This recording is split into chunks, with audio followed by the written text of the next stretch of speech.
ఒక అంశాన్ని డైవర్ట్ చేయాలంటే భయపెట్టేయాలి, వణికించేయాలి. మన తప్పుని కవర్ చేయాలంటే అదొక మోడల్.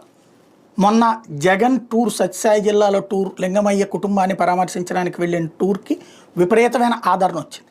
ఆ ఆదరణని కవర్ చేయడానికి ఎదురు ఎత్తులు, దారుణమైనటువంటి పదజాలంతో విరుచుకుపడ్డం, ఈలోపు భారతీయ గారిని విమర్శిస్తూ ఈ ఇష్యూ క్రియేట్ చేయడం, ఇటు పక్కకి డైవర్ట్ చేయడం, ఇదంతా నడిచిపోయింది. చివరికి హెలికాప్టర్ దగ్గర ఉన్న భద్రతా వైఫల్యం. వాస్తవంగా 1000 మందిని పెట్టాం, 1500 మందిని పెట్టామంటే ఉండి ఏం చేసుకుని వాళ్ళందరూ ఏం చేయలేకపోతే ఇంకేముంది, అక్కడ ప్రయోజనమే ఉంది. ఇదే చంద్రబాబు టైంలో అయితే కనుక ప్రభుత్వ వైఫల్యం, దుర్మార్గం అని చెప్పేసి రాసుకొచ్చారు. ఇప్పుడు చంద్రబాబు గారు చిత్తూరు జిల్లాకి వెళ్ళినప్పుడు తలకాయలు బగల్లా, వెహికల్స్ తగలబెట్టుకోవాలా, అట్లాంటి దుర్మార్గాలకు ఎవరైనా పాల్పడ్డారు ఇక్కడ?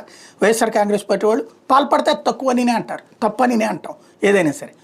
అదే సందర్భంలో ఇప్పుడు ఏం జరుగుతూ ఉంది, హెలికాప్టర్ దగ్గర దాకా వెళ్ళిపోయేటటువంటి విధంగా అక్కడికి వెళ్తే దాంట్లో ఫెయిల్యూర్ అధికారులదైతే అధికారులకి